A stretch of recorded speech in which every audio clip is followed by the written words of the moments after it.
The format of tonight is going to go as follows. We're going to start with giving every candidate 5 minutes to discuss what their vision is for Little Havana, for Shenandoah, for the roads. They're going to tell us what their platform is, what they believe in, why they're running, etc. Vamos a comenzar con cada candidato dándonos 5 minutos de explicarnos su visión para la zona, para la pequeña Habana, para Shenandoah, for the roads, y explicándonos su plataforma, por qué están corriendo y qué piensan hacer para esta zona que para nosotros es tan importante. Vamos, we're going to have 5 minutes, then we're going to break with that, and we're going to go to a question and answer session that'll be handled by the media panel off to the corner of the stage. So during that period, during the opening statements and such, there are 2 individuals that are going around taking questions. Marcus, raise your hand please, back there. Larry, raise your hand please, back there.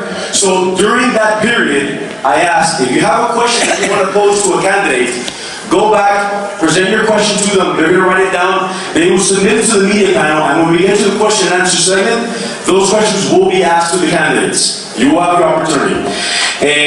Después de los opening remarks, vamos a tener un periodo de pregunta y respuesta. Tenemos 2 individuos atrás, Marcus, over there, y Larry al lado de él, recibiendo, apuntando sus preguntas. Por favor, si hay alguna pregunta que le quieren poner a un candidato, hablen con ellos, van a apuntar su pregunta y por mesa se lo vamos a presentar a los candidatos.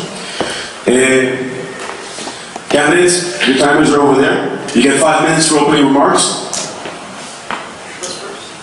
Mr. Carollo, you lead us off.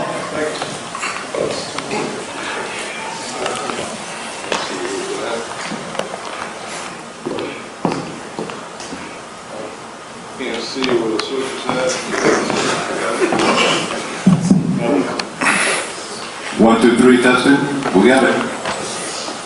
Good evening. Good evening. Let me begin by thanking the individuals responsible for this forum tonight. Something that's part of our way of life in America, democracy debate. I'm glad that someone took the initiative to do this. Secondly, I'd like to thank all of you that are here tonight supporting different candidates. Some that are actually residents that have come not knowing who to vote for. Your participation is also very important in our system, our democratic system. Lastly, I'd like to thank these 4 opponents that are here tonight, because these are the 4 that don't have the so-called big known names. But I will say this to you, I've seen them on the road, and while obviously I would like all of you to vote for me, and I think that I can make a case of why you should. Each one of these individuals has impressed me as being people that are very conscientious and caring for the city of Miami, for our district. Each one of them is qualified, has presented very good ideas, and I want to compliment each of them because by their participation in this race, there is no coronation. This is part of the American way of having contested elections and sharing and discussing and debating ideas, and thank God that we're having that at least in this district. So I compliment you, gentlemen. Having said that, let me briefly try to get to the key areas of why I'm running. I've been out of elected office. It's going to be 16 years this November. Yes, I was elected 3 times in the past, commissioner. Youngest at 24 in the city's history. Twice mayor of the city. But it's been a long time ago, 16 years ago. The Miami that I see today, and particularly the district that we're running in, it's a much different Miami, a much different district, and not for the better than when I left the city of Miami. When I first became mayor, we had a true financial crisis, the worst in the city's history. 50% deficit. When I left the city with $100 million in reserves. The main reason that I've come back, I'm going to lay them out to you. One is housing. The present administration has just gone and approved one building after another, beautiful buildings, but they're buildings for the rich and famous. They're buildings for foreign investors. They've forgotten the needs, the affordability for the average Miamians. And if you would walk in through some of our neighborhoods, like all of us here have seen, you can see that sadly, very sadly, we have many of our people living like if we had a third world city in deplorable conditions that just should not be. And this is why I'm running, because I am going to show the city of Miami how to build and how to finance without not increasing a penny of taxes, a housing authority that immediately we can begin to construct 10,000 new units that are truly affordable. Eventually, once this gets going, the city of Miami is going to need 50,000 or more housing units, so this is going to be an ongoing, non-stop housing authority. Secondly, the crime situation that I spoke about. Our residents, many feel that they're living in prisons in their own homes because they're petrified to go out with the kind of crime that we have in our neighborhoods. In some areas, drug dealers selling in every other corner. That's not the Miami that I left, and I intend to change that within the first 3 months. And I know how to do it because I did it before. Red light cameras, you have my solemn oath that they're going to be taken out right away. And that's a motion that I will make. And that's why those people are putting monies into secret PACs to make sure I don't get there. Lastly, I want to leave Miami with a sound financial foundation, not just for the next 5 years, but for the next 25, the next 50 years. When I left Miami, since I left, you received, in almost 16 years that I've been gone, over $360 million because of the ideas that I left. Now I'm going to bring more so we could have over $100 million each additional year. Thank you. And we're not dependent just on the real estate ups and downs. Excellent. Mr. Dominguez, 5 minutes. First of all, good evening. My name is Alex Dominguez. Many of you might know me. 4 years ago, I was the only candidate up here who decided to run against an incumbent. I wasn't pleased with the direction our city was going. I did not wait for the opportune time to run when there was nobody, when there was an open seat. I busted my butt. I went around, I knocked on doors, I told the residents in Shenandoah, I told the residents in the roads, I talked to the residents in Little Havana. We talked about the illegal dumping, we talked about the crime. It's only gotten worse in the last 4 years. My background, I have a master's degree in public administration from Barry University. I have a finance international degree from FIU, bachelor's.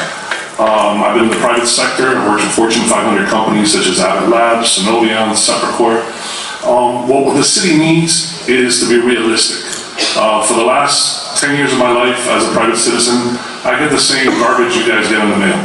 Everybody making these promises about affordable housing, lowering taxes, cameras, you name it, everybody promises it. But at the end of the day, you have to execute your plan, and that hasn't been done. We are consistently last in every major quality of life category you can imagine. Pick up a paper, pick up a magazine, worst traffic, we spend the most amount of our income in rent, we have the least amount of affordable housing, we have the highest rates of crime, we have an increasing homeless situation, #1 in Medicare fraud. In every conceivable category, we are last or dead last. This, ladies and gentlemen, is not a coincidence. There's a reason for it, and I think everybody in this room can figure out why without me having to tell you guys why. We need to start putting people in office who are, #1, educated. #2, people who do not take money from lobbyists, developers, or anybody who does business with the city of Miami. And I repeat, candidates running for office should not take money from lobbyists, developers, and anybody who does business in the city of Miami. And I think all of you are highly educated, informed. I think it's basic common sense that if somebody cuts you a check for $1,000 or donates 5, 10 grand to one of your political action committees, how difficult What a difficult conversation you're gonna have with that person when he walks into your office and he's asking you for a favor or for a vote. Now, everybody complains about our politicians, but nobody takes the time to go in, get online, look at the campaign contributions for all of us, and you'll find that I'm probably one of the few who has never, and not only in this race, in prior races, ever taken a dime from one of them. And that puts me at a distinct disadvantage. You're never gonna get a glossy mailer in the mail from me attacking somebody else. You might get an email, but you're not gonna have me spend $300,000 of lobbyist money, you know, trashing one of my opponents. What we need is solutions. Those days are over. We need to find out how we can fix Little Havana. I mean, Little Havana, many people think it's just 8th Street. There's also a huge population that we're not even helping. I mean, Mr. Correa is correct. I think we've all seen the slum-like conditions there.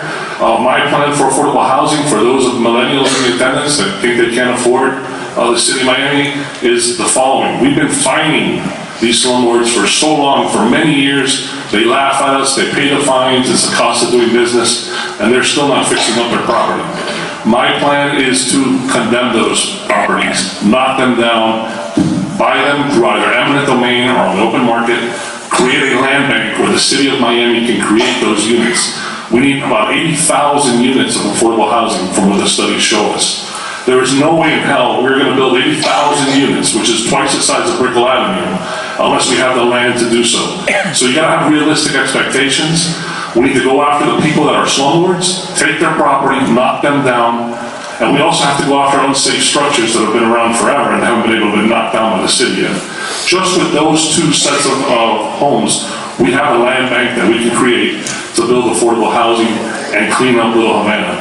As far as the crime is concerned, we're all in agreement. We have to do something about it. If you live in the roads, if you live in Shenandoah, you see these guys coming in on bicycles at 10 in the morning drinking beers, breaking into cars, taking the loose change out of your car.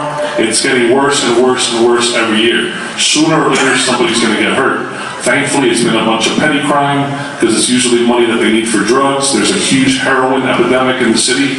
We need to hire more law enforcement and basically clean up Little Havana so we can start seeing the fruits of our labor in the future and not only just enjoy Cayocho, but enjoy all of Little Havana, where we're able to walk a few blocks in, and if a tourist comes, you can take a couple of steps and go into Little Havana and not just have an ice cream and azúcar. Thank you. Thank you. Mr. Leon. Well, thank you all for coming out here tonight. My name is Alfie Leon, and I'm running for city commissioner, and I actually live about 2 blocks away from here, so I walked here today, which was kind of a great experience. I want to thank you all for coming out tonight, and I want to thank the candidates that are here, because this forum is important. And I know many of you already have ideas of who you're going to vote for, but what's important is hearing the ideas that people are going to talk about tonight, and making sure we hold the candidates to them. My campaign and I have knocked on over 20,000 doors. That's not inflated numbers, that's not just round numbers, that's real numbers. I've met a lot of the people in this room today knocking on their door. I've handwritten 2,500 thank you cards to individual families who have given me their time. And my campaigners are not paid. They're volunteers that are energetic, that want to see our community get better. I am a candidate with experience. I have had the opportunity of working both in the MRC building. For those of you that work in real estate, you know what the MRC is. For those of you that don't, that's the administrative building. I was a law clerk at the city attorney's office for 2 years during law school. And then after I got my law license, I went to go work for the current commissioner, Frank Arroyo, as his chief policy advisor. I'm not endorsed by Mr. Arroyo, and I want to make sure we have a new commissioner with new vision, because the lessons I learned in that office were just as much about what to do as what not to do. We need a commissioner that's not risk averse, someone that wants to make change in this community and better the community. I'm going to tell you about the 5 things I've heard at many doors when we've knocked on these doors, because when I knock on your door, and many of you who have met me, I ask you, first thing, I'm here to introduce myself. And second, I'm here to listen, because I want to know your problems. Because pollsters, they can tell you the top 5 issues, but when you know someone's drainage is the issue, or the fact that they live off of Coral Way and they have a lot of parking that's affecting them because it's commercial parking and not residential parking, or you find out that someone has a problem with a tree, that's not what a pollster can tell you. That's what a resident and a neighbor can tell you. So these are the 5 issues my campaign and I have identified. One of them is cost of living. Number 2, traffic and transit. Number 3, beautification. Number 4, expanding park spaces. Number 5, police presence. I'm going to go through each one briefly, and if there's questions about it later, I'd like to answer them. But number 1, cost of living. We live in a community that's cost burdened. That means about 30 to 60% of your income is spent on your rent. We need to make sure that we help families, seniors, young people on fixed income have a way to save money. And there's programs that are available. There's programs right now being promoted around the rest of the county, but not in Little Havana. Ways to save money on electricity, ways to save money on food, ways to save money on their cable and internet. And these things also lead to bigger issues. When you have cost of living concerns, you also have educational issues. You have health issues. So I will bring programs day one to make sure that we have people save some money in their budget. Number two, traffic and transit. It's not just about moving people through this neighborhood at a high rate.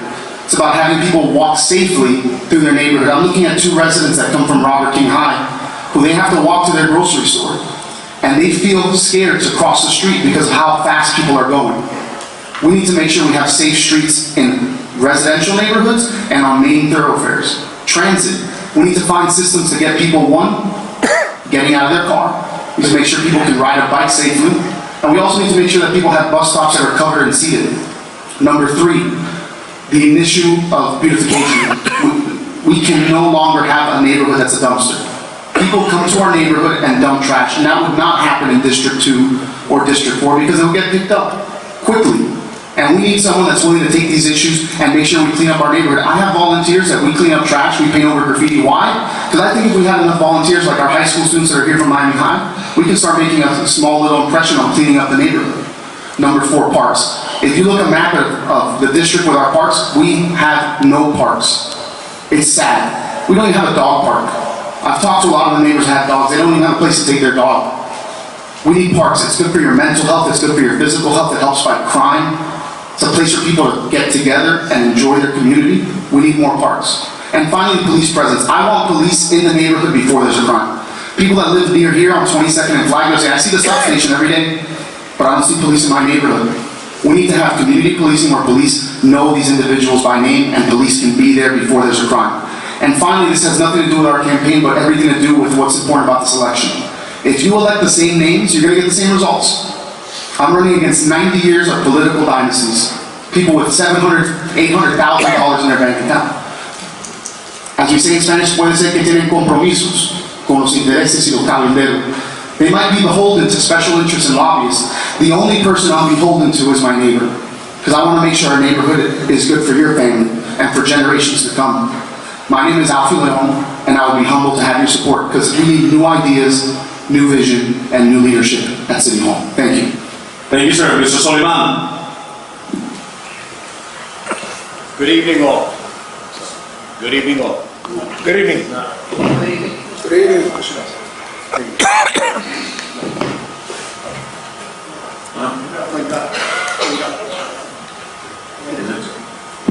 Okay, thank you. Good evening all. I want to thank Mr. Fausto Miranda for organizing this event, Miami-Dade College for hosting this event, and of course all of you for being here. I have never been a politician. I have been a businessman and family man my entire life. I want to bring my 30 years of experience in the private sector to where I am. I am a neighbor of District 3. There's a lot of things that we need to address. There's a lot of things that have been spoken about. I'd like to comment on individual issues. Crime and policing. I am a member of the Citizens on Patrol. I will work with our police chief to get more patrol cars in our neighborhoods.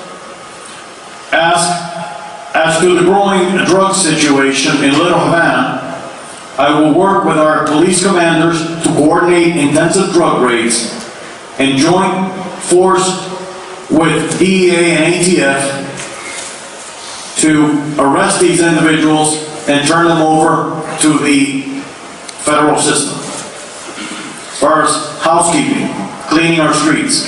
Our streets are dirty and full of trash. When it rains, our streets become rivers because our drainages are clogged. The streets are dark with broken street lights. Our sidewalks and streets are in need of repair. As Commissioner, I will organize monthly meetings in different sectors of our district with the department heads. These meetings will be conducted at 10 p.m. at night on our streets. Together we will walk the first sector and make notes on each burned up street light, clogged drainages, street and sidewalks that need repairs, etc. On the following month, at 10 p.m. again, we will meet and confirm all the repairs have been made, moving on to the following sector. I will continue these meetings until our District 3 is 100% the way we deserve it to be. With these initiatives I have just listed, additional policing in our streets, and joint law enforcement task force raids, we will make our streets safe and clean again. I will fight to eliminate red light cameras. On traffic, with the support of our state representative and state senator, I am the only candidate that has achieved a forced monthly meeting on Flagler with DOT, monitoring progress and scheduling goals for the following month, providing transparency and accountability. These meetings started about 3 months ago, and we have seen a great improvement. The conclusion of the Flagler project will alleviate cut-through traffic through our neighborhoods. In addition, I will work to install stop signs in lieu of yield signs on our traffic circles, create more speed tables, and police enforcement of our new speed limit of 25 miles an hour. On urban planning, specifically on Calle Ocho, in 2015, I went to Tallahassee to see our state representative, David Richardson, to create a committee for the Calle Ocho project. As a result, the Project Advisory Group, PAG, was established. I am the only candidate that is a member since its inception. I will continue to fight so that Calle Ocho residents and business owners do not suffer the same fate that Flagler has suffered for the past 2 years. As far as low-income workforce housing, the city of Miami owns a great deal of property that are being sold to the private sector.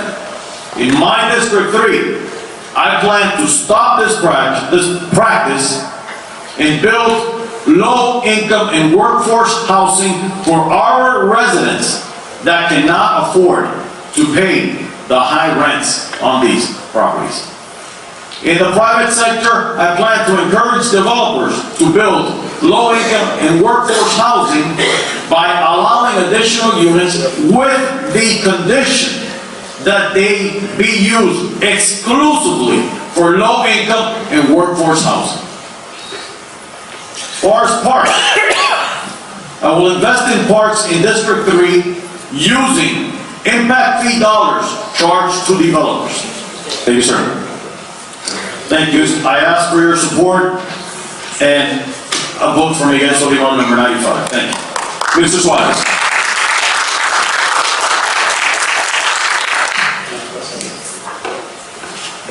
Also, thank you for hosting this tonight at Miami-Dade College, and thank you to all of our neighbors who are here, many who we met at the doors.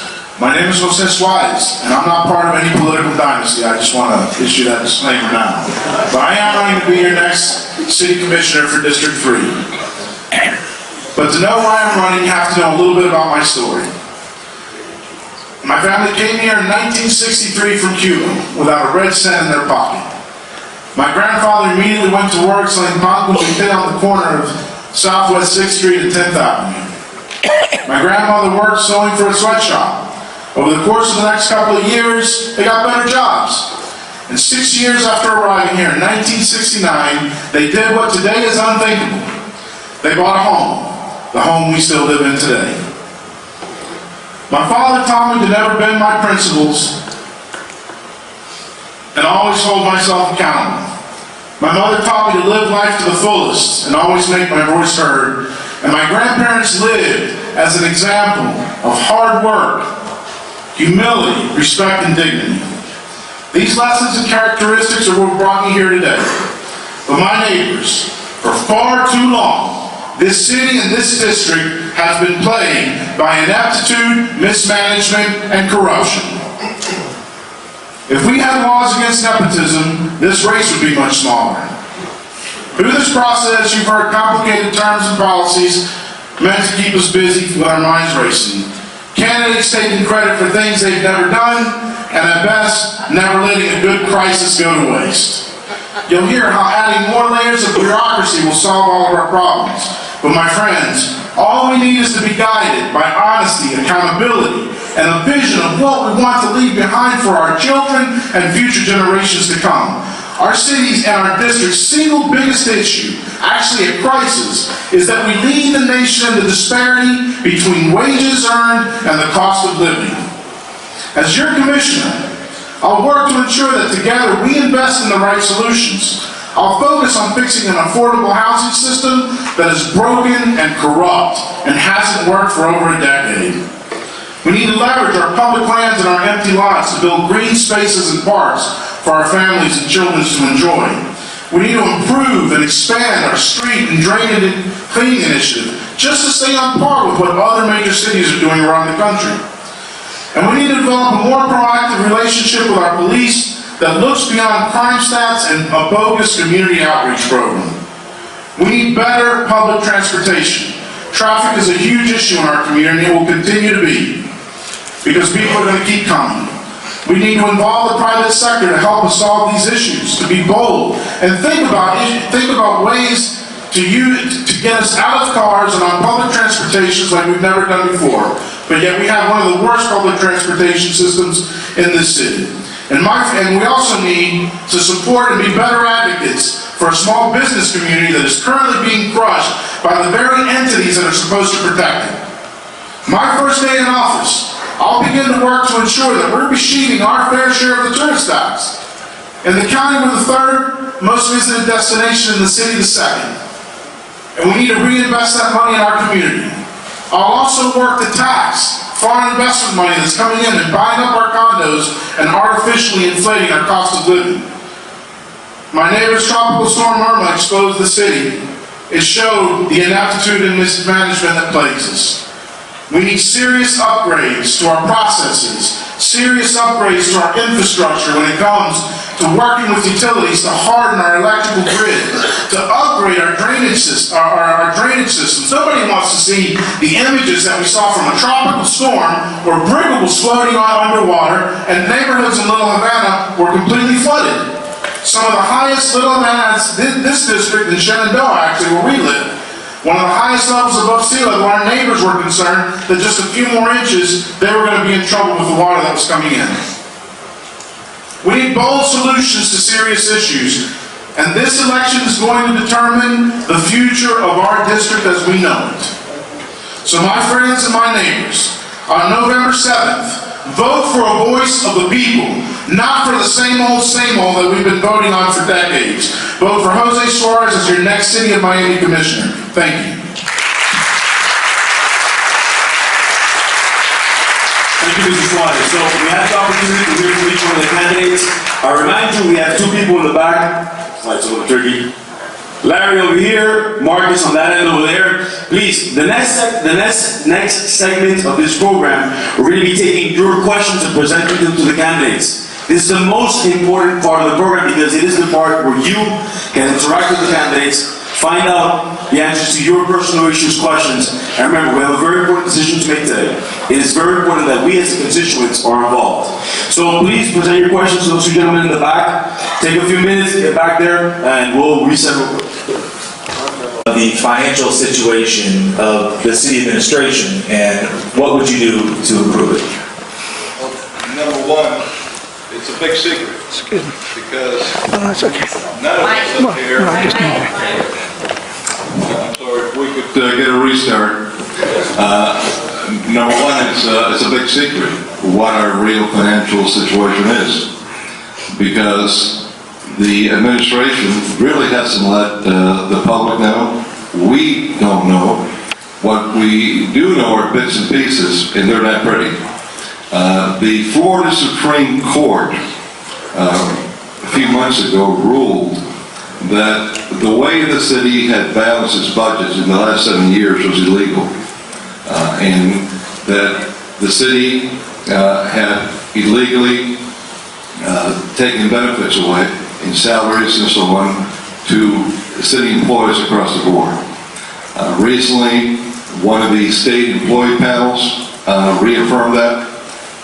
We're looking at maybe several $100 million that we might have to pay. I know they're going to tell you, no, because they're waiting for the next administration to take over. And then they'll turn around and say it was the next administration's fault. But that's a reality. We have numerous lawsuits that I don't know how valid they are or not, but I will tell you this, I know how to read a budget and how to balance a budget. I did that before when I was mayor. I saved a little city in Doral when I was manager in 2 budgets, $40 million. Now you might say there's nothing. Thank you, sir. But their budget was only $60 million a year. That's a lot of money. Thank you, sir. Next question. Alex Dominguez. Do you take any campaign contributions from developers, lobbyists, or anyone that does business in the city of Miami right now? No, I've run for office a couple of times, and it's an open book. The beauty about running for office is that everything that you take in is public record. And I can't stress this enough, ladies and gentlemen. Usually in every election, there's going to be somebody with a huge amount of money. That's usually an establishment candidate, the one that all the lobbyists, all the developers are friends with. That's the winning horse, that's who they're betting on, that's who they're giving the money to. Look at the candidates that don't have a lot of money, are usually the better candidates in any election. Now, I've never taken $1, and believe me, I've had plenty of opportunity to take $1 from developers, from realtors, from doctors, from people who just sit, I mean, anybody in the city, business in the city of Miami, when I ran last time against Mr. Carrillo, Frank, who had a ton of enemies in the city of Miami, and believe me, they wanted to finance my campaign to beat him. It puts me at a distinct disadvantage, and I've had friends tell me, Alex, you should start taking some of this money so you can compete. But the truth of the matter is, if I take the money, I'm just as bad as everybody else. I'd rather lose the election and keep my moral status, and that's it. I won't take money. I won't take money now. I won't take money if I'm elected in my next election, and I give you that promise, and I will never sell out to anyone. Doesn't make lobbyists, doesn't make developers bad people. I just can't fathom doing business in the city when you owe favors to people. Point blank. Thank you very much. Thank you, sir. This question is asked by Sal Fernandez. Where is she? Sal, that little girl over there. And it's for Alfie. Alfie, man, first of all, I met you at my house, so I know who you are. 3 policies that you will enact on your first day in office.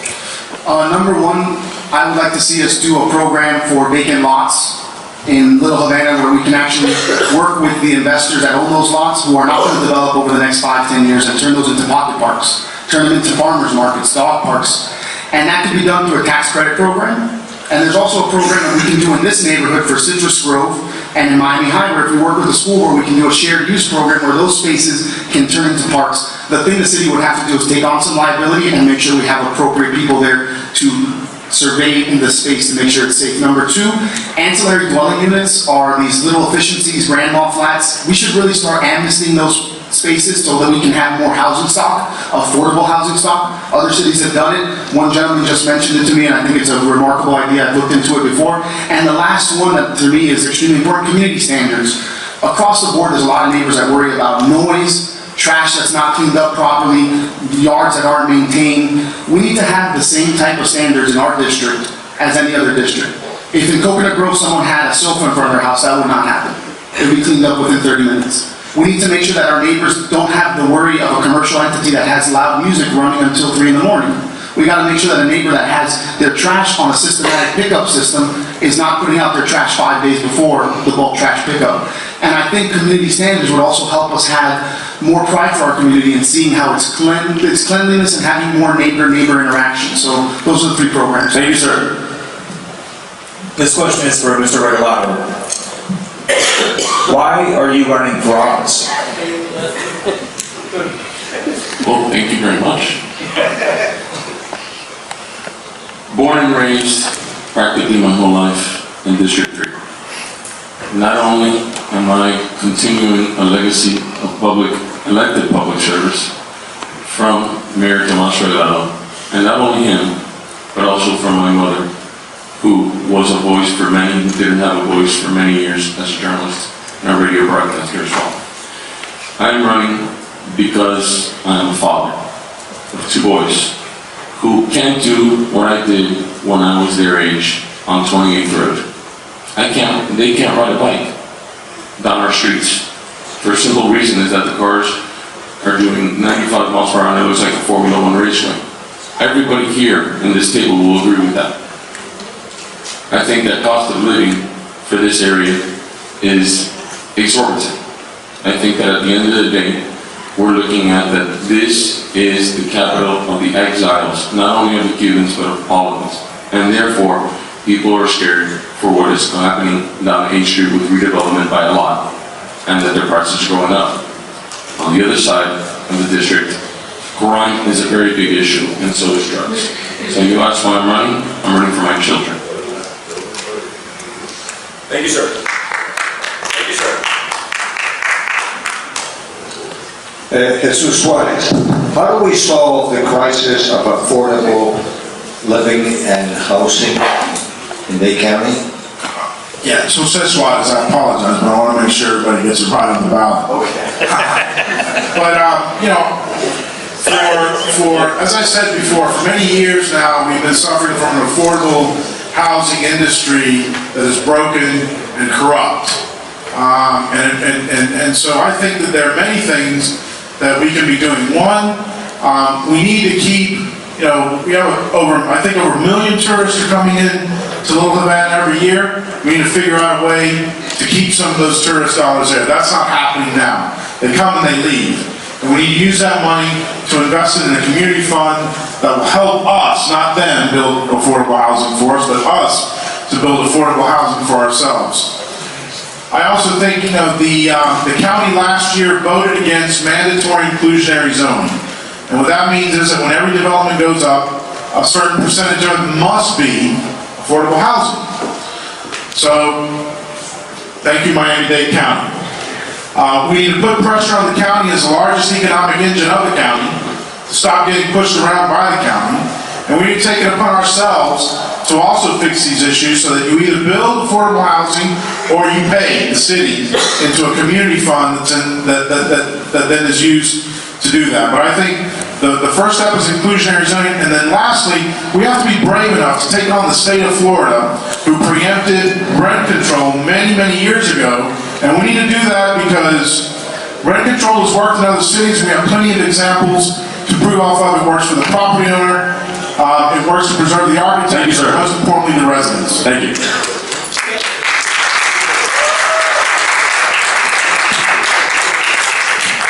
My question is for Kenneth Sullivan. Where do you stand on historic preservation? Thank you very much. I'm the only member that's part of the Marine Stadium Restore Committee with Mr. Donald Worth. I believe that our historic monuments and our historic homes in our city are a treasure that we need to take care of.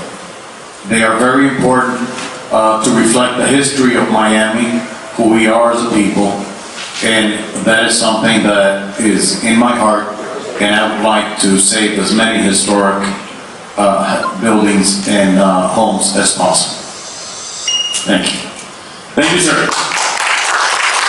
Auxiliado, esta ronda la vamos a hacer en español por el latinaje. En español.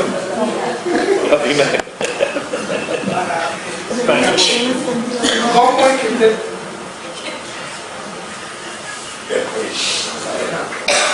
En español, para el señor Carollo, ¿cómo es que usted planea continuar a estar en contacto con la comunidad si es electo?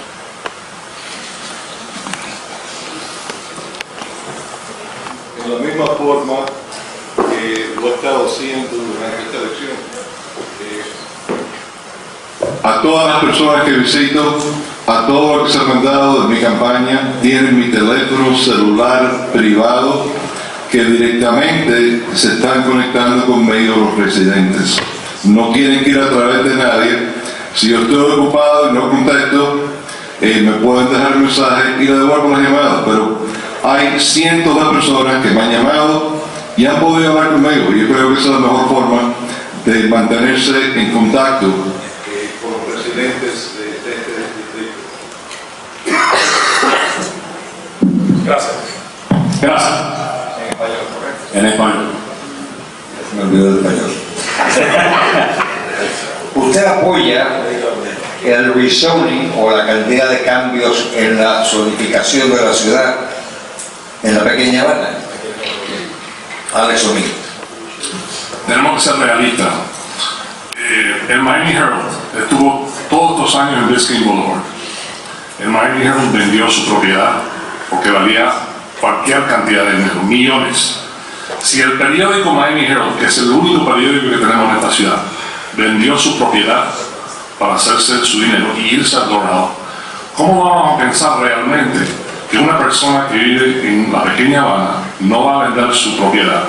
Una persona que ha tenido la propiedad por 20, 25 años y va a venir una persona y le van a ofrecer 2 o 3 millones de dólares por un lote, ¿lo van a vender? Gentrificación ya está aquí y no lo podemos parar. Lo que sí podemos hacer es controlar. Podemos controlar la gentrification, pero pararla es una cosa casi imposible.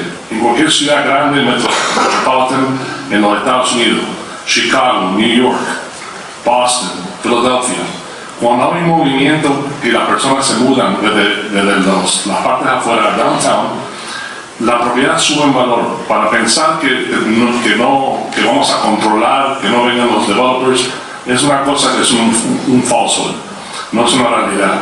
Tenemos que ser honestos con nosotros y pensar en el futuro y cómo vamos a combatir y convivir con eso.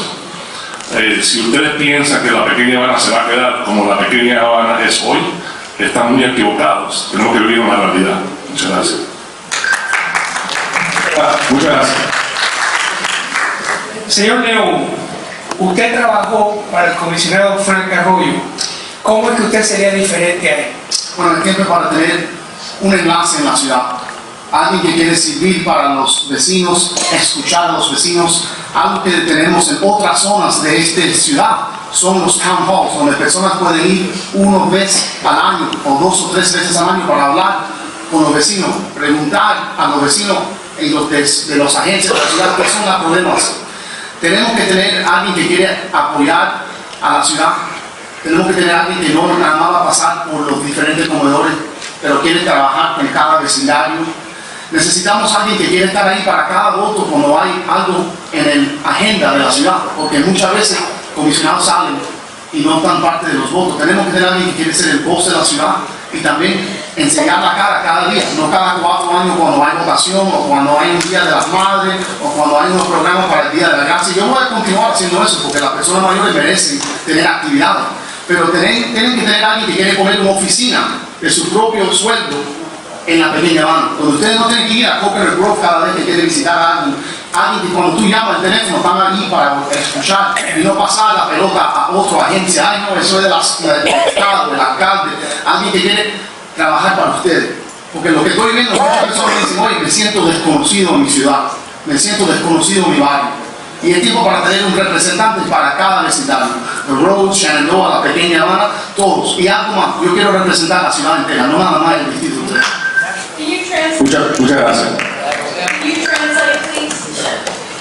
A brief town hall meetings, an office in the district, and making sure that when you call me, I'm going to pick up the phone and not pass the buck.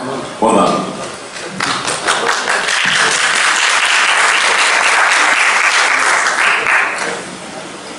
Al candidato regalado. De los candidatos que están aquí en la plataforma, ¿a cuál de ellos le daría usted trabajo y por qué? The question was on the people that are here on stage to Mr. Regalado, who would you hire as a staffer and why?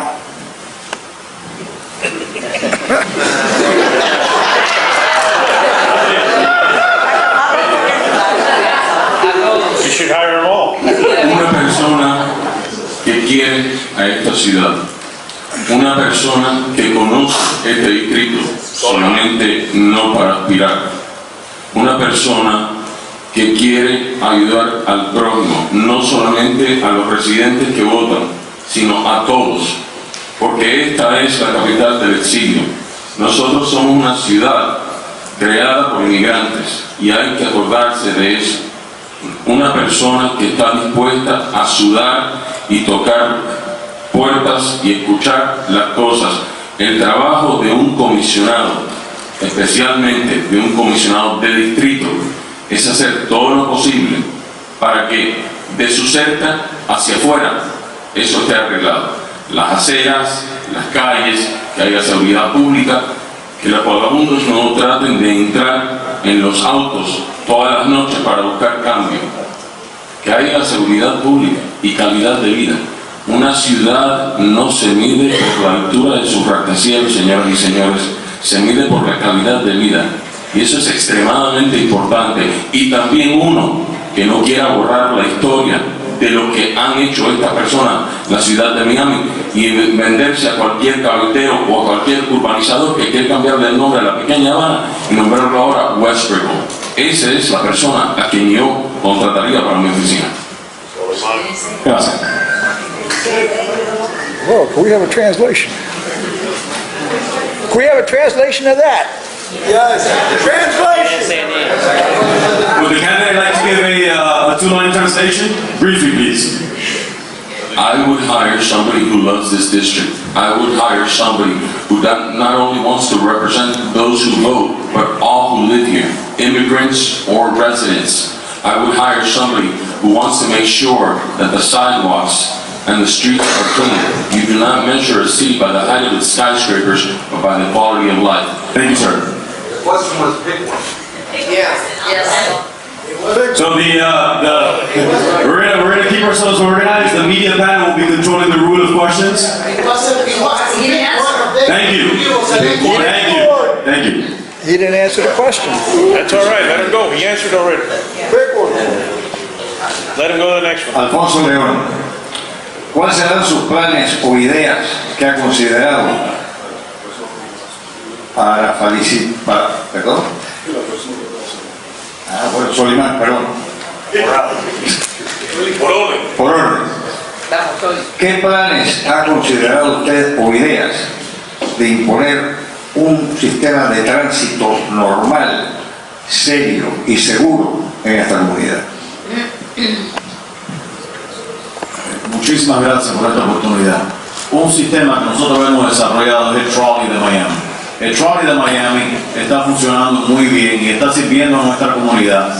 Necesitamos expandirlo, necesitamos crear el trolley, crear rutas que intersecten a través de las avenidas y conectar los trolleys para que se conecten a otras partes de la ciudad y poder tener transportación más accesible.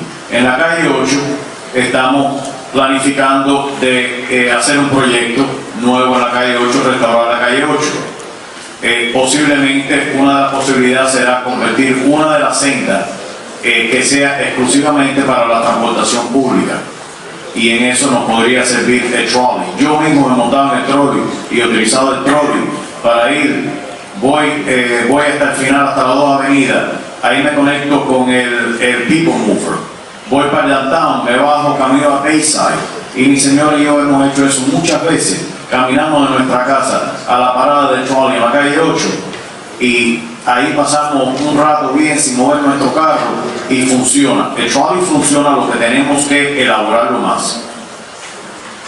Esa es una de las formas. Si tuviera más tiempo, explicara más. Muchas gracias. Gracias.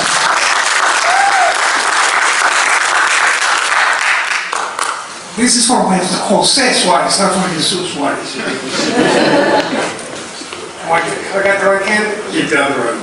Señor Suárez, en esta campaña ha habido cierta publicidad negativa. ¿Dónde está la publicidad negativa en este foro? ¿Y usted la apoya o está en contra de ella?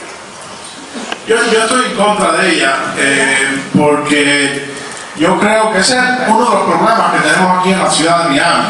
Es que cuando viene la política lo único que se saben hacer es tirar uno al otro. y no están hablando de lo que ellos van a hacer. Si vemos algunos de los mailers que han llegado a nuestras casas, de verdad que no son ni dignos para alguna vez para que lo vean ni los niños, de la manera que han enseñado los otros candidatos. Además de eso, yo creo que es algo que se debe de reformar dentro de la ciudad. Siempre es el dinero de afuera que lo está haciendo. Nunca ves el nombre de otro candidato criticando al otro. Yo creo que ese es el problema. A mí, cuando yo estaba en el colegio, el principal mío me dijo algo muy importante. Me dijo, una carta, un mensaje que alguien mande, que no está dispuesto a poner su nombre en ese mensaje, no sirve para nada. Y yo creo mucho que no... Yo no lo hago porque en primera nadie me conoce, mucha gente no me ha conocido a mí antes de yo postularme al candidato, y he querido que me conozcan a mí y no que conozcan el mal de los otros. Así que yo no estoy de acuerdo con eso, yo no lo apruebo, yo no lo voy a hacer en mi campaña. Gracias. Gracias. Okay, now we're going to return to English-Spanish format. The candidates are welcome to respond in any language they choose, or some mix thereof, or half and half, or whatever they pick. It's at their discretion. I'd like to ask all the candidates to answer this question, starting with Mr. Suarez and moving down the line. If you could please try to keep your answers brief, though. Is there any, under what circumstance would you consider raising taxes?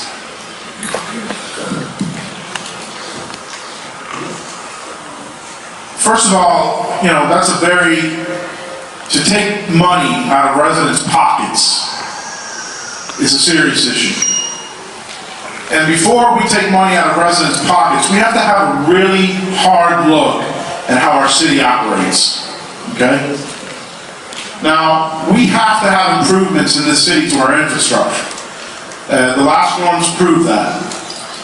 And we can see it every day when we walk we're walking the streets, knocking on our neighbors' doors.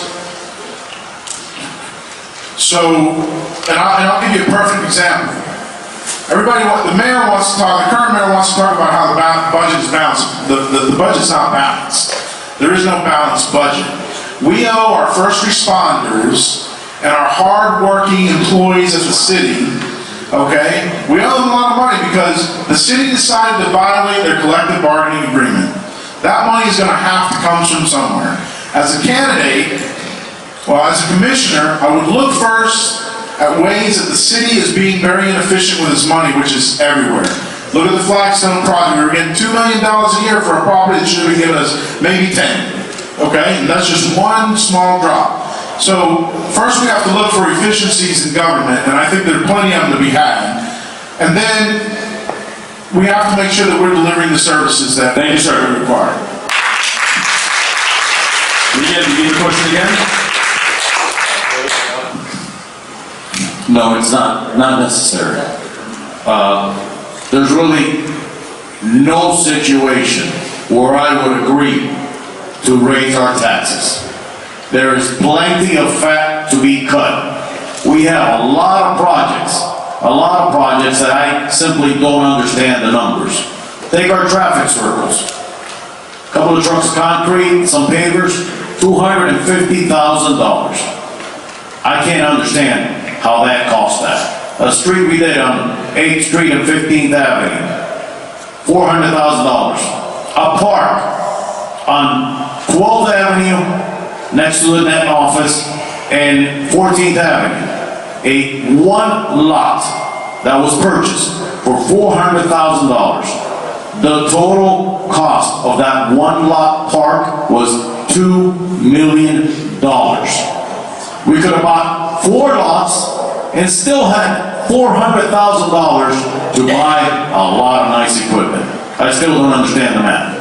There's a lot of places where we can trim, and we've got to look at all these projects and what our city's doing. We have a lot of growth, we've had a lot of growth, a lot of real estate increased value, and we're collecting a lot of taxes. We should not need to increase our taxes in any shape or form. Thank you very much. Thank you, sir. Mr. Alex, your question. For the past 7 years, the outgoing mayor has not raised the property taxes. For the next, God willing, 4 or 8 years, because I don't want to run the whole city from that chair. I want to be your District 3 Commissioner. I will not vote for a tax increase. I will not only do that, but we have the union contracts coming up. And what is going on with the unions, that will take years and years and years. But they got a new contract coming up right now. And we gotta make sure that they understand that they are here to serve the people of this city. We are not here to serve them. We are appreciative of all the hard work that they do. But we are the taxpayers. We are the bosses. The residents are the bosses of them, and you, the residents, are our bosses as well. So I will not jack up taxes for anyone, because we cannot hold and tighten our belts because we have to live within our means. Thank you, sir. Mr. Leon. Mr. Smiley, great question. I will not raise taxes for our residents, but I'm ready to work with the Dade County Commission and go to Tallahassee as many times as I have to reformat how we take our bed tax, our tourist development tax. Because if we can build stadiums, we might as well take that money to help with sea level rise and affordable housing. You know, I'm tired of tourists are going to come here. They're not going to come here if we are flooded.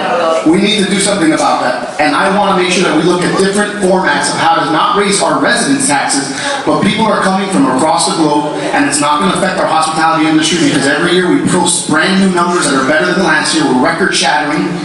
So we need to do something about our TDT. And we also need to have a tough conversation, and I'm ready to do that at the county level and the state level with our local option gas tax. Because guess what? Everyone's investing in electric cars, and that local option gas tax is going to disappear soon enough. It's going to dry up like the gas that we put in the cars. We need to talk about where this money is going, where our tax dollars going. I will guarantee you one thing. I am not an accountant. I'm not an expert at tax. I will put myself around the people who are. Because for too long, the commissioners think that they're the smartest guy on the dais. The smartest people on the dais, we don't have the answers to that. I want to sit down with the experts. I want to sit down with the auditors. I want to sit down with how do we get our taxes. But mark my words, and I've thought about this a lot. I'm not going to raise your taxes. I'm going to reformat how that TDT comes in. That's the bed tax that tourists pay when they stay here, to make sure we don't fund ballparks and other stuff that's not for our residents only. But we need to do something about our infrastructure, and that's where I think the money should be coming from. Thank you, sir. Mr. Dominguez, same question. That's a great question, and I'm glad they answered that. And this is precisely the question, and this is what's wrong with the city of Miami. Nobody likes paying taxes. I don't like paying taxes. My wife doesn't like paying taxes. Nobody does. But if you want to run the city the right way, how can you possibly vote for anyone who's going to say they've never raised taxes? Are you kidding me? We don't have enough money to remediate some of the parks that were found to have poison in them. It takes 3 years to open up Douglas Park. We can't even clean the debris off the streets because we can't even pay private contractors to come in the roads, Little Havana. We can't pay our police officers. We can't even hire 1,500 police officers. We can't do a damn thing because we've been pounding and pounding and pounding the uneducated, uninformed voters and telling everybody we're never going to raise taxes. The hell with the city that we run it into the ground. Years ago, we had a commissioner, Spence Jones in Overtown, who told the commissioners at the time, and she had the poorest district in Dade County. She said, the people in my district, the poorest and most vulnerable, will be willing to pay an extra $50 or $25 so we could have extra police and extra services. To sit there and tell voters that you would never... Little Havana has the largest amount of vacant land in the entire city of Miami. And we can turn those spaces with tax credit programs. Pretty much the law owner that says, I'm not going to develop this for 5 years out, will then have a contract with the city, we assume liability, and now it's a pocket park. It's a farmer's market. It's a dog park. Shared use. It's done around the rest of the country. That means that your cities and the schools in your city, Miami High, Coraway Elementary, Citrus Grove, these places can become parks. Again, the only thing the city has to do is take on liability, which means if someone gets hurt at the park, and then on top of that, we need to have staff in there. But we lack parks. It's sad. In the neighborhood I live in, we don't have a park. But guess what? We need to do more about the park system around the entire city. and we need to bring a dog park to Little Havana. It's sad that we have to drive all the way to Kennedy Park for a dog park. Thank you, sir. Mr. Regalado, what plans do you have to make our District 3 better? Well, I think that for many, many years, we've had a couple of problems. One of the problems is the homeless situation.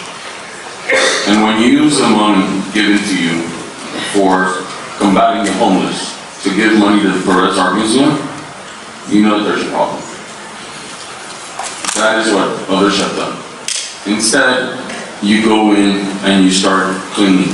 I think that the first thing that we need to do is start to clean the streets.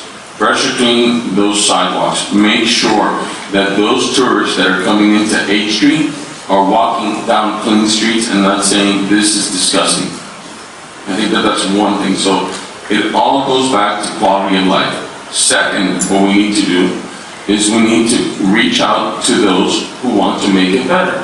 Those developers that are willing to work with a zoning that is feasible for the residents, knowing that the Roads is a single-family residence, knowing that Shenandoah is a single-family residence. Hold on one second, just let me finish this here. Because I think that this is the most important thing. At the end of the day, it's all about the residents. It's not about the developers. Thank you, sir. My question to all of you, what kind of role do you think the politicians are going to be received as far as support from voters in this coming election this year? Is there an empathy on the part of many people that do not want to vote, to participate? Have you been receiving any of those messages? You can start with Mr. Calvi. I'm sorry, this question is dedicated to Mr. Soliman. What I've received as I've been walking the streets in our district, in District 3, is people want change.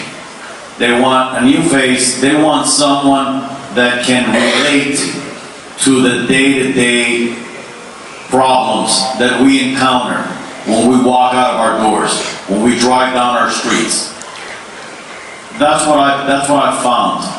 And I think, living in the heart of Little Havana, I think I can relate to all of us, because that is what I do. I walk out of my house, I see a drug dealer in the corner, I see a guy on a bicycle driving by my house, trying to see what he can steal. It rains, I see my street get flooded because our drainages are dirty, they never get cleaned. I got a street light in front of my house that's been burned out for 3 years. I'm tired of calling and never gets fixed. These are the kind of issues that we deal with in a day-to-day basis. Thank you, sir. Thank you. Thank you. Mr. Suarez, you mentioned earlier that Miami has a wage versus cost of living problem. How would you address that, and are you in favor of a $15 minimum wage? So the cost of living problem that Miami has here is the worst in the nation, okay? So one of the things that we have to do is we have to attract better jobs to our city. And we have to raise the wage a little bit. I don't know that 15 is a magic number. But we have to raise the minimum wage, without a doubt. There are too many people that live in our communities that I've knocked on doors, and their cupboards and refrigerators are bare. We're talking about people that go out and work 1 and 2 jobs every day, elderly that live in our community, and so we have to address that issue. And I think there's plenty of money to be had, starting with the tourist tax. We don't get any of it, and we need to get our fair share. In the city, we're the number 2, the 2 most visited spot, and in the county, the number 3. And I think somebody said it earlier. We invest in ballparks here, we have to invest in our community first. Thank you. Thank you, sir. So now I want to give every candidate a minute to finalize their arguments why they should be your selection for commissioner of this district. We're going to start reverse, beginning with Mr. Suarez. It's gonna be a minute and a half for every candidate. Thank you. I said it earlier, I love this community. This community is part of my history. I always say that if this community disappears, so goes my connection, where my history started, where my family started. That means a lot to me. I have a lot of great neighbors, and I've met a lot more great neighbors knocking on their doors. But we have big problems in this city. And we have politicians who, pardon my French, bullshit us every day and don't tell us the truth because they want to keep doing what they're doing, which is taking from us and putting it in their pocket. We need to focus our efforts on making sure that the tourists that are coming in to Little Havana are also investing in Little Havana. We need to make sure that we get rid of corruption in City Hall and that we bring transparency so that things aren't so complicated that the average person doesn't even know what's going on. I mean, I've had to study this stuff. We have a $20 million line item to purchase public art for the city of Miami. I don't know. If you're a city, such a great metropolitan city, the art should be donated if somebody wants you to have it. We shouldn't be spending that kind of money. You find that kind of waste all through the budget. And so, with your support and with your vote, I promise that I will fight hard every day. I will continue walking the district because that will be my office. And we're going to bring this district back. We're going to put the magic back in the city of Miami and make Little Havana and Shenandoah and the roads great again. Thank you. Thank you, sir. Mr. Sulaiman.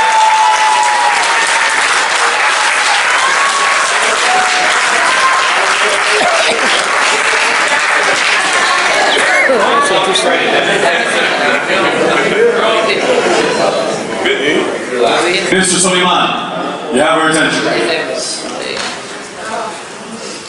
Thank you very much. I am the only candidate up here that serves on the Project Advisory Board for Calle Ocho to make sure that the same thing doesn't happen to Calle Ocho that happened to Flagler. I'm the only candidate up here that has forced a meeting on FDOT through our state representative and our senator on Flagler to show accountability. And the only candidate up here that is part of a historic preservation committee. And the only candidate up here that's a part of our citizens on patrol with our police. I speak with our commanders on a regular basis. I keep up with what's going on in our community. I volunteer with Shenandoah to clean our streets every time there's an event. I live in the heart of Little Havana. I feel the same thing that we all feel, and I am tired of it. That's why I have decided to place my business in my son's hands and run for this position in the city of Miami, because I'm not going to be forced out of my neighborhood. I'm going to force the criminal element, the drug leaders, and the gangs out of our neighborhoods. It is time that we recover our streets. I have laid out a plan on how I plan to do this. Thank you, sir. Thank you very much. Mr. Real.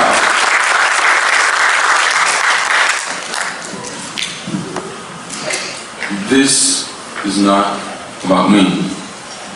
This is not about any of us here. This is about you all. We don't need our egos to be boosted. What we need to do is get out there and work for each and every person that lives in District 3. We have to fix the sidewalks. We have to fix the streets. Public safety is a big concern. Transportation is a big concern. And the quality of life is a big concern.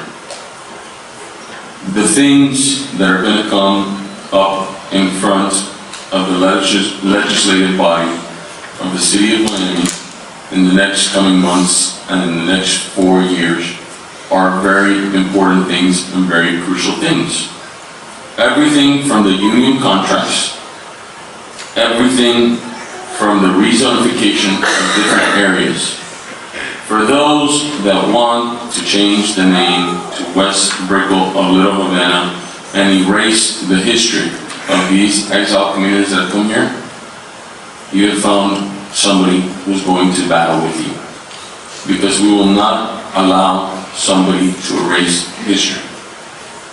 We will work for better improvements on a great deal of things that are invited to different parts of the district, because the last thing I'm going to say is that this district is so polarized that what happens on this side and what happens in the middle has nothing to do with what happens on that end. Excellent, thank you, sir. Mr. Leon.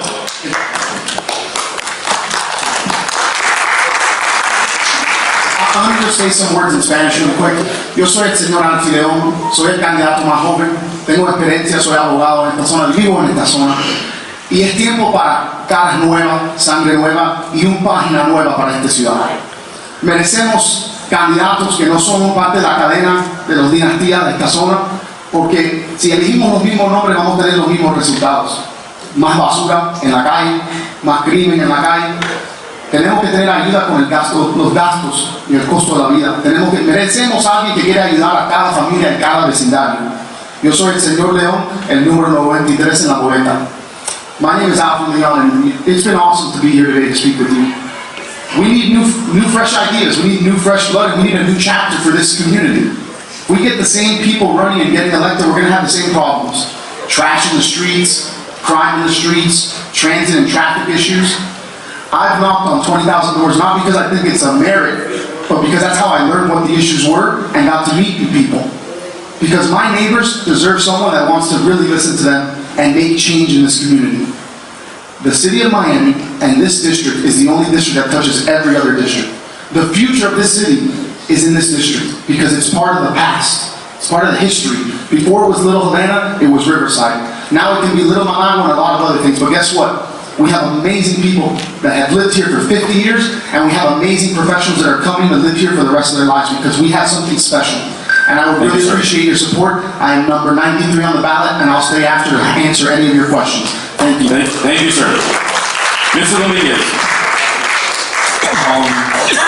My kids ask me, Alex, Dad, how come you're running again? You lost last time, you're running again, And I tell them, son, some things are worth fighting for. And there's something that we said about being honest and having integrity. Now, I don't know if everything I've said tonight, if that's what you want to hear. I'm not going to tell you guys what you want to hear. I want to tell you guys what you need to hear. And at the end of the day, if we're going to grow together, this is one big family, this city's growing, we got to grow with it. But you got to think big. If taxes are going through the roof, they should be used by the city in the correct way, not squandered the way that we've done for the last 10, 15 years. All of us we've seen our property values rise, but a lot of us don't want to pay an extra 20, 25 bucks or 50 bucks to get an extra cop, or maybe somebody to clean our streets. And I'm tired of hearing the same thing. We need to do this, we need to do that. We heard it here tonight. I heard the same thing 4 years ago and 4 years before that. I'm here to tell you that I will always keep it real. I will always be honest. And if I decide to do something that's not popular, believe me, I will take everybody's opinion, analyze it 150 different ways. But if that's what we need to do to improve our city, that's what we'll do. I would love to sit here and tell you guys, I'm never going to raise taxes, I'm not going to do this, I want to get all the criminals and put them behind bars. The reality is, there's a lot of serious, tough things that we got to deal with, and it takes somebody educated who's willing to do it. And I don't care whose feet I have to step on. Thank you, sir. I'm not part of the political establishment. Thank you very much. Thank you, sir. Mr. Carvalho.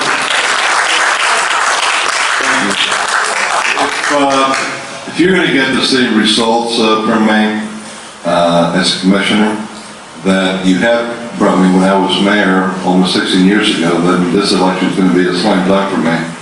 Because what I accomplished, nobody here can say they accomplished. I took a city that scores of people were being arrested for public corruption. We were left with a 50% deficit. I turned it around, and when I left, we had $1 million surplus. The Democrat governor, Long Childs, said that I showed true leadership. The Republican governor, when he came and I was leaving office, said that history will show that Joe Carollo acted with integrity, and did the right thing.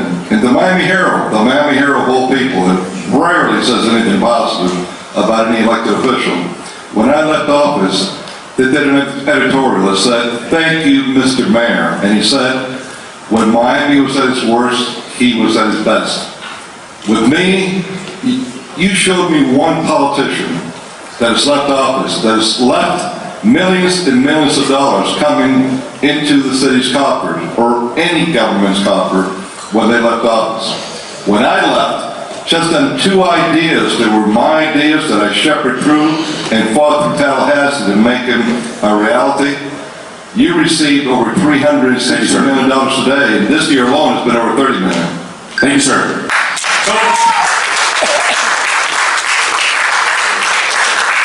We're done with tonight's program. I want to first and most importantly thank the candidates. It looks kind of like a firing squad. I'm sure it feels a little bit like a firing squad.